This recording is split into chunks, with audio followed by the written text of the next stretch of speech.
Hello and good morning to this is Rudra. और आज हम एक और वीडियो लेके आ रहे हैं और मैं वापस अपने पुराने एडिटर पे आ गया, क्योंकि जो पुराने दो वीडियोस उसमें मुझे पता चला कि जो नया अपडेट मैं वीडियोस में ला रहा था वो अपडेट अभी उसका टाइम नहीं। तो मुझे लगता है कि जो मैंने नया अपडेट लाया था, नए नए एडिटिंग टूल्स यूज़ किए थे, जो मुझे लगता है वो आपको मतलब इतना अट्रैक्टिव लगे नहीं। तो मेरे को लग रहा है कि आपको ओल्ड एडिटर ज़्यादा पसंद है। तो जैसे आपके रिएक्शन थे मैं उसके हिसाब से चल रहा हूँ। बिल्कुल मैं अपने हिसाब से नहीं चल रहा। अब मैं वापस अपने एलियंस वाली वीडियो पे आ रहा हूँ और इस संडे वीडियो नहीं आने वाला। ये इस संडे का ही वीडियो आप देख लो। मैं वही अपने पुराने एडिटर पे आज हम चलो बिना टाइम वेस्ट किए बात करते हैं एलियंस। वापस उसकी बात करते हैं। बार बार इस टॉपिक पे क्यों आते हैं कि ये एक ऐसा टॉपिक है जो सोचने को मजबूर कर देता है कि ये चीज़ें होती भी या नहीं होती। क्या आपको लगता होती है?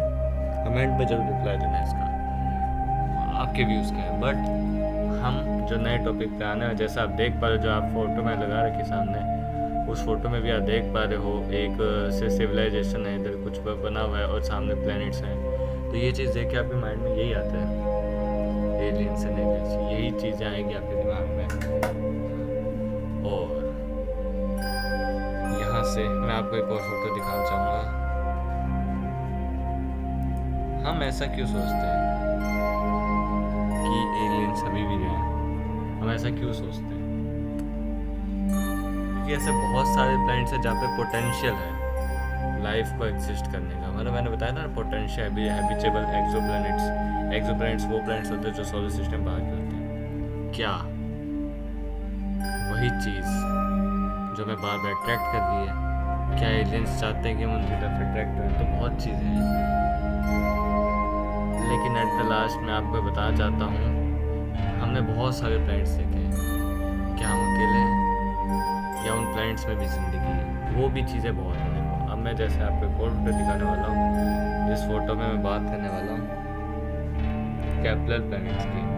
जो मैंने आपको बताया था ना, कैप्लर 442b के प्लैनेट्स, वो कैप्लर के अलग अलग प्लैनेट्स बनाए गए थे। कैप्लर एक्चुअली एक साइंटिस्ट था जिसने एक टेलीस्कोप बनाया था, तो उसके टेलीस्कोप से सारे डिस्कवर किए थे। कैप्लर ने अपनी पूरी ज़िंदगी में अराउंड 2600 प्लैनेट्स डिस्कवर किए, तो बहुत बड़ी बात है। और उससे ज़्यादातर प्लैनेट्स पता है क्या है? अब ये चीज़ बड़ी हैरानी की बात है, ज़्यादातर प्लैनेट्स में ऐसे प्लैनेट्स हैं जो पोटेंशियली ऐसी है, पोटेंशियली हैबिटेबल है। इसका मतलब वो लाइफ हमारा फ्यूचर प्लैनेट हो सकता है। आपके क्या इसमें सोचा, मुझे जरूर कमेंट करना। तो जितने भी आप कैप्लर प्लैनेट देख पा रहे हो, जुपिटर हो गया, इसके नीचे ये जो नीचे लिखा है 11.2 आर ई मतलब रेडियस ऑफ अर्थ की रेडियस है 6333 किलोमीटर, उसका 11.2 टाइम्स जुपिटर का है। ये इसके नीचे नीचे लिखा हुआ है, आप देख पा रहे हो। Kepler 17b, Kepler 8b, Kepler 6b, Kepler 5b, Kepler 7b, Kepler 12b, Kepler 442f, Kepler 22b, 22b। तो भाई इतने सारे कैप्लर प्लैनेट डिस्कवर हो, इसका मतलब इतने सारे प्लैनेट्स में पॉसिबिलिटीज़ है। आप ये सोच पा रहे हो जो मैं सोच पा रहा हूँ? मतलब इतने सारे प्लैनेट में पॉसिबिलिटीज़ है कि एलियंस वहाँ पे हो सकते हैं। आपको क्या लगता है? देखो अगर वो है सच्ची में, अगर वो हम आपको नोटिस अभी देख रहे हैं, तो फिर ये बहुत बड़ी बात है। अगर वहाँ पे हमें कुछ ऐसी ऑब्जर्वेशन मिलती है जो हमें बहुत, जैसे कैप्लर 22, जैसे हमने 442 के बताया था ना आपको पिछले वीडियो में, जो पहला वीडियो निकाला जिसमें 500 व्यूज़ क्लोज हो चुके हैं, उसके लिए कंग्रेचुलेशंस। उसके लिए हमारी पूरी फैमिली को कंग्रेचुलेशंस, पूरी फैमिली जितनी भी है। 500 व्यूज़ क्रॉस हो गए। और उस वीडियो में जैसे हमको कैप्लर के प्लैनेट्स का बताया था, बहुत वहाँ पे हमें चीज़ें मिली थी। ऐसा एक्सपेक्टेड करा गया कि वहाँ पे ट्रीज़ हैं, वहाँ पे बहुत सारी चीज़ें। लेकिन इस वीडियो में हम मार्स की बात करने वाले हैं। क्या मार्स में पहले लाइफ थी जो अब नहीं है? क्या अभी भी अंडरग्राउंड लाइफ है मार्स में? बहुत सारी चीज़ें हैं जो नासा के रोवर ने फाइंडिंग की है, वो आज हम बताने वाले हैं। तो जैसे आप कैप्लर प्लैनेट्स देख पा रहे हो, ये सारे प्लैनेट्स हैं। और मैं एक और आपको चीज़ दिखाता हूँ। जैसे कैप्लर के 5 प्लैनेट्स मैं आपको स्पेसिफिकली दिखा रहा, क्योंकि आगे आने वाले वीडियो में मैं इन्हीं 5 प्लैनेट्स के बारे में डिस्कस करने वाला हूँ। 7b, 5b, 8b, 6b, Jupiter, ये सारे पे डिस्कस करने वाला हूँ। और कैप्लर 5 भी मैं साइज अब बता रहा हूँ, बेसिक कंपैरिजन भी मैं बताना चाह रहा हूँ कि देखो कितने बड़े अर्थ ही है, इतनी छोटी सी, और ये देखो कितने बड़े। तो यहाँ पे कितनी बड़ी दुनिया हो सकती है। क्या आपको ये लगता है कि यहाँ पे लाइफ पॉसिबल है? बहुत सोचने वाली बात है। जैसे मैं अभी आपको एक टेक्स्ट दिखाना रहा हूँ। There are so many potentially habitable planets in super Earth and exoplanet, but we still don't have specific evidence to say that yes, there is life, but in future we may say this thing. मैंने बहुत research की, मैंने बहुत चीज़ देखी, सारी चीज़ें बस एक एंजप्शन पे काम कर रही है। सब यही बोल रहे हैं कि ये पॉसिबल है कि वहाँ पे लाइफ हो। कोई ऐसे मतलब ऐसे नहीं बोल रहा कि मतलब वहाँ पे लाइफ है। तो देखो, यूनिवर्स की जब भी हम कोई स्टडी या रिसर्च या कोई भी टॉपिक उठा के स्टडी करते हैं ना, तो ये चीज़ें तो आनी कॉमन है। क्यों? कि यूनिवर्स एक ऐसी चीज़ है जहाँ पे आप फिज़िक्स के लॉज अप्लाई हर जगह नहीं होते हैं। जैसे ब्लैक होल है, होते हैं उस जगह भी बहुत अंदर जाओगे तो ऑब्वियसली अंदर अप्लाई नहीं होंगे। ये भी बात है, इंसेप्शन है। मतलब कोई चीज़ अभी हमें एग्जैक्ट पता ही नहीं चल रही है। मतलब आप सोच पा रहे हो, एक बार ये सोचो यार, आप किसी टॉपिक रिसर्च कर लो और आपको अपने टॉप कॉन्सेप्ट भरोसा सारे, लेकिन एट द लास्ट सारे कॉन्सेप्ट आपके मिक्स होके पता नहीं क्या बन रहे हैं। वहाँ पे एक नया कॉन्सेप्ट जनरेट हो रहा है, टाइम ट्रेवल का बहुत नए कॉन्सेप्ट जनरेट हो रहा है, जो आपका माइंड इतना कंफ्यूज कर रहे हैं कि यार यहाँ पे रियलिटी में है क्या, यूनिवर्स में समझ नहीं आता, प्लैनेट्स में क्या ज़िंदगी है, क्या टाइप बड़ी बड़ी सिविलाइजेशन है, हमसे भी एडवांस सिविलाइजेशन है, क्या ये बात सच है? मैं आपको यही समझाना चाह रहा हूँ। क्या आप ये समझ पा रहे हो कि इतने सारे पोटेंशियली हैबिटेबल हमारे पास यूनिवर्स में प्लैनेट्स हैं, इतने सारे पोटेंशियली हैबिटेबल प्लैनेट्स हैं यूनिवर्स में, एक्सो प्लैनेट्स हैं जहाँ पे लाइफ पॉसिबल है।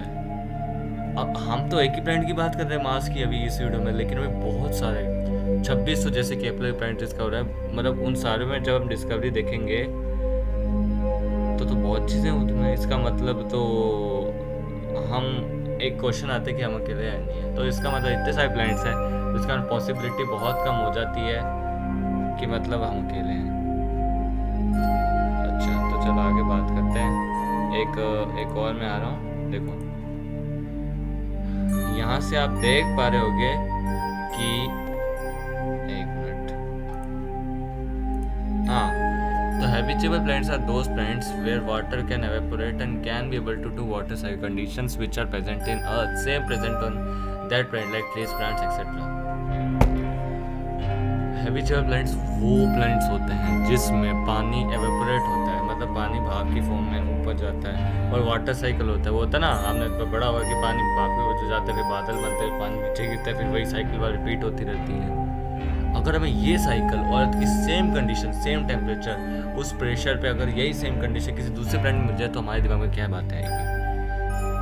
यही आएगी कि वहाँ पे और हमारे जैसे लोग रहते हैं, या और हमारे जैसे इससे हमसे भी एडवांस लोग रहते हैं। तो ये बात है, तो आने बहुत मतलब है चीज़ें। जैसे मैं आपको एक और चीज़ बताता हूँ मार्स के बारे में। हम मार्स पे इतना क्यों अट्रैक्ट है? मार्स ने हमें इतना अट्रैक्ट क्यों किया? सबसे बड़ी बात क्या है, मार्स मंगल ग्रह में हम इतना अट्रैक्टेड क्यों हैं? क्योंकि मंगल ग्रह में जब नासा ने रोवर भेजा था तो बहुत ही ऐसी मिस्ट्री डिस्कवरीज हुई है, मतलब अर्थ की जैसी सेम चीज़ें वहाँ पे मिली है। मार्स पे मैं आपको बताऊँ आइस मिली है, बिल्कुल सॉलिड आइस मिली है। इसका मतलब वाटर आइस की फॉर्म में प्रेजेंट है, और वाटर किसी फॉर्म में प्रेजेंट हो, वाटर तो है, इसका मतलब वहाँ पे पहले लाइफ थी। इसका मतलब क्या, वो पहले वहाँ पे पहला ही पॉसिबल थी वहाँ पे। Is there in life possible in Mars? आज इसी टॉपिक पे हम डिस्कस करने वाले हैं। ये तो मैं आपको चीज़ें बता रहा था कि हम ऐसा क्यों सोचते हैं कि हमारी धरती के अलावा भी बाहर दुनिया है। एट द लास्ट में कंक्लूजन क्या बताना चाह रहा था कि बहुत सारे से प्लैनेट्स हैं, बहुत सारे से ग्रह हैं, बहुत सारे सुपर अर्थ हैं, बहुत सारे एक्सोप्लैनेट्स हैं जहाँ पे एलियंस की होने की पॉसिबिलिटीज जनरेट हो सकता है। बट एक मार्स ही ऐसा ग्रह है जिसने बहुत हमें अट्रैक्ट किया, और हम उस पर कह भी रहे हैं अंडरग्राउंड वर्ल्ड होने की पॉसिबिलिटी, अंडरग्राउंड वर्ल्ड होने की पॉसिबिलिटी। अब वो क्यों कह रहे हैं, अब आप सोचो। ये देखो, जैसे मैंने नीचे आपके कुछ पॉइंट्स लिखे हैं आपके लिए कि जो उस रोवर ने ऐसी अनोखी चीज़ें डिस्कवर वहाँ पे की जो अर्थ में भी है, लाइक हम बात करते हैं वहाँ पे, आपको क्रेटर का मतलब पता ही होगा कि गड्ढे, ऑब्वियसली बहुत से गड्ढे हो जाते हैं। जैसे ये जैसे एक क्रेटर, इसका नाम है जेरेजो। About 2300 miles away in Jerezo crater was NASA rover find some strange purple coatings on rock floor. These coatings are widespread and resemble desert vanishes on the earth that grows in the presence of microbes. अब यह चीज़, पहली ही चीज़ इतनी खतरनाक बताना चाह रहे हैं कि जो हमारे अर्थ के डेजर्ट पे भी ऐसी पर्पल टाइप की कोटिंग्स पाई जाती है। और ये पर्पल कोटिंग्स किस लिए होती है? ये एक्चुअली एक नेचर या एक मतलब ऐसा एनवायरनमेंट प्रोवाइड करता है जिससे माइक्रोब्स, मतलब छोटे छोटे बैक्टीरियाज होते हैं ना, उनका जन्म, उनका एवोल्यूशन होता है इनके से। अच्छा, अर्थ पे तो चलो ठीक है, हुआ है, मार्स पे भी है। आप ये चीज़ सोचो, स्लोक फॉल पे हमें ये चीज़ मिले, पर्पल कोटिंग, जिससे माइक्रोब्स का एवोल्यूशन या जनरेशन हो सकता है। इसका क्या मतलब है कि वहाँ पे अभी भी माइक्रो लाइफ तो नहीं, माइक्रो लाइफ अभी भी है, इसका मतलब पहले हुआ करती थी शायद। इससे पहले पॉइंट से तो यही बात आ रही है। दूसरा point, the rover has also witnessed both random and seasonal surges of methane, a gas on earth that is predominantly produce biologically. अर्थ में जो हमारी मीथेन गैस है वो प्रोड्यूस होती है ना, बायोलॉजिकली प्रोड्यूस होती है। ये गैस एकदम नेचुरल गैस है हमारी, ठीक है। मीथेन CH4 रहते ना, यही गैस हमें उधर भी मिली है कहीं ना कहीं। इसका मतलब अर्थ की दो चीज़ें तो सेम उधर मिल चुकी है। इसका मतलब हम कहाँ आ रहे हैं? इसका मतलब तो हम एक ही जगह जा रहे हैं, जो मैं आपको कहना चाह रहा हूँ, एलियंस। मार्स में पहले एलियंस हो चुके हैं। इसका मतलब मार्स में ही हो चुके हैं। अगर सॉलिड आइस मिल जाए, हमें ऐसा कुछ मिल जाए पर्पल कोटिंग जिससे माइक्रो लाइफ जनरेट हो रही है, तो इस ऑब्वियसली सारी लाइफ माइक्रो से ही जनरेट होती है। क्या पता अभी भी वहाँ पे अंडरग्राउंड वर्ल्ड हो, ये भी एक दावा लगाया जा सकता है। जैसे मैं एक आपको इमेज दिखा रहा हूँ जिसमें लिखा है rover find so many observation. जैसे आप देख पा रहे हो, ये मार्स का रोवर, जहाँ पे मार्स में रोवर भेजा है, इस रोवर का नाम है शायद प्रिजर्वेंस रोवर। अभी मैं आपको उसका नाम भी बता दूंगा थोड़ा। तो पहला पॉइंट क्या है? Rover find so many observation such as some important elements which is used for making natural gas, natural energy like carbon. हमारे रोवर ने मार्स की दुनिया में जब कदम रखते ही उसे पानी तो चलो बहुत जल्दी मिल गया था, इजी था ढूंढना, वो तो इजी था, लेकिन जो बड़ी चीज़ मिली उधर, सबसे वो इम्पोर्टेंट एलिमेंट्स जो हमारे अर्थ में यूज़ किए जाते हैं नेचुरल एनर्जी बनाने के लिए, वही एलिमेंट्स हमें उधर मिले। इसका मतलब क्या? इसका मतलब ये सारी चीज़ें कहाँ जा रही है कि वहाँ पे भी लाइफ पॉसिबल थी, वहाँ पे भी लाइफ शायद है, या होगी, या ख़त्म होगी। पॉसिबिलिटीज बहुत है भैया। सेकंड पॉइंट पढ़ो, जैसे कार्बन है, कार्बन भी तो एनर्जी में यूज होता है बहुत सारी। Rover find numerous organic compounds, the chemical building blocks for carbon based life forms. कई ऐसी हमारे अर्थ में लाइफ फॉर्म्स है, लाइक हम तो कार्बोहाइड्रेट्स लेते हैं। कार्बोहाइड्रेट्स क्या होता है? कार्बन हाइड्रोजन का मिक्सचर, सिंपल। कार्बोहाइड्रेट्स वही तो होते हैं, एक पानी और कार्बन हाइड्रोजन ऑक्सीजन, ये तीन एलिमेंट हमारे लिए बहुत इंपॉर्टेंट है और अलग अलग लाइफ फॉर्म्स के लिए बहुत इंपॉर्टेंट है। इसका मतलब अगर ये धरती पे है और अगर वहाँ पे हमें मिल रही है, इसका मतलब तो आप एक ही समझ पा रहे होगे कि वहाँ पे भी लाइफ शायद पहले थी, अब ख़त्म होगी वहाँ पे लाइफ। इसके हिस्से से तो यही प्रूफ है। क्या अभी भी वहाँ पे लाइफ है? जानते चलो। And it has spotted signs of ancient hydrothermal activity and chemical compounds mixed with flowing water creating possible energy source। वहाँ पे ऐसे केमिकल हमें कंपाउंड्स मिले जो अगर फ्लोइंग वाटर से इधर मिक्स होते हैं ना उधर के, तो वहाँ पे पॉसिबली वहाँ पे एनर्जी सोर्सेज हमें जनरेट होते मिलेंगे। इसका मतलब वहाँ पे एनर्जी भी जनरेट हो रही है जो अर्थ में होती है। भाई अर्थ की बहुत सारी सेम जैसे बताया था, ये भी पोटेंशियली हैबिटेबल प्लैनेट है जहाँ पे हम रह सकते हैं। तभी एलोन मस्क जैसे बड़े बड़े साइंटिस्ट या बड़े बड़े ये सब फिजिसिस्ट यही इसी मार्स की दुनिया में खोजे हुए हैं कि मार्स में हम कैसे जाएं, क्योंकि मार्स एक ऐसी जगह है जहाँ पे हम लाइफ जनरेट कर सकते हैं, या क्या पता उधर लाइफ पहले से ही हो। ये देखो, जैसा आप देख पा रहे हो, There are theory studies suggesting that if life exists on Mars, it could be found deep underground. मैं यही आपको कह रहा हूँ, क्या वहाँ पे अंडरग्राउंड अभी भी लाइफ है? Researchers believe that the best place to look for the evidence of life on Mars is miles underground, where geothermal heat might have melted subsurface ice, creating a habitable environment for microbial life. There's no direct evidence yet, but it's an active area of research in astrobiology. क्या कहना चाह रहे हैं मैं आपको समझाता हूँ। वो ये कहना चाह रहे हैं कि जो जियोथर्मल कौन सी एनर्जी होती है? बेसिकली वो एनर्जी होती है जो जिसमें हीट इन्वॉल्व होती है, ऐसे केमिकल रिएक्शन जिसमें हीट इन्वॉल्व होती है, जिससे कुछ ऐसी एनर्जीज बनती है जो एनर्जी नेचर के अलग अलग स्पीशीज़ यूज़ करते हैं उस एनर्जी को एज अ मतलब उनके खाने के लिए भी हो सकती है एनर्जी, या वो अलग अलग प्रोसेस के लिए भी हो सकती है। जो हमारे अर्थ के जो भी अर्थ में जो बेसिक प्रोसेस होते हैं लाइक वाटर साइकिल और भी बहुत सारे प्रोसेस होते हैं, उनमें वो एनर्जी यूज़ होती है। इसका मतलब वो ये कहना चाह रहे हैं, अगर वहाँ पे ये पॉसिबिलिटी तब लगाई जा सकती है कि अगर वहाँ पे अंडरग्राउंड में जियोथर्मल हीट मेल्ट होगी हो, वहाँ पे जो हीट मेल्ट होगी हो, वो जो आइस हमें मिली थी आइस के ऊपर मेल्ट होगी हो।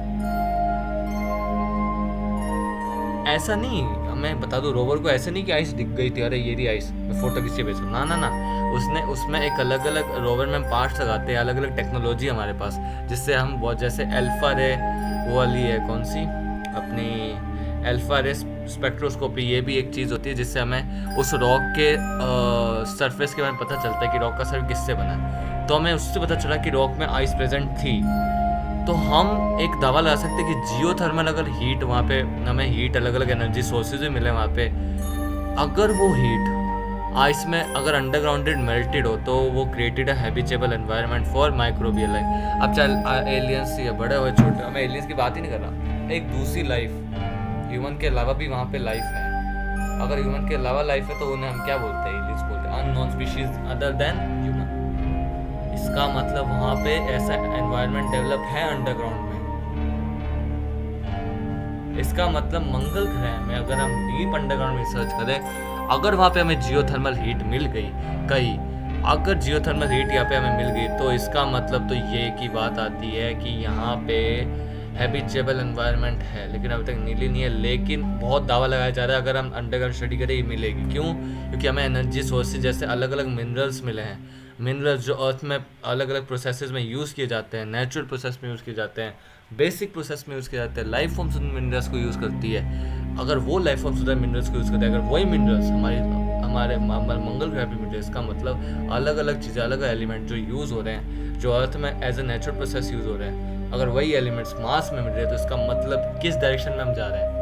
एलियंस की डायरेक्शन में, कि वहाँ पे पहले ही कोई रह चुका है या अभी भी कोई रह रहा है अंडरग्राउंड वर्ल्ड में। अगर कोई रह रहा है तो इनका कोलैब बहुत खतरनाक हो सकता है, ह्यूमन और एलियन का कोलैब। मैं बार बार इसकी कोलैब की क्यों बात करता हूँ? क्योंकि फ्यूचर में कोलैब होने वाला है।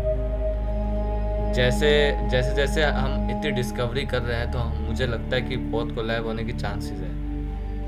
तो मैं इसी बात पे ही आ रहा हूँ कि भाई हम ऐसा बार बार क्यों बोलते हैं कि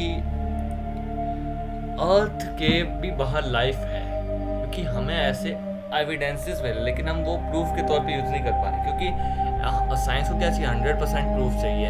जब भी कोई प्रूफ मिलता है ना, तो साइंस क्या करती है? उसको डिटेल में सर्च करती है, क्या सच्ची में वहाँ पे कोई है।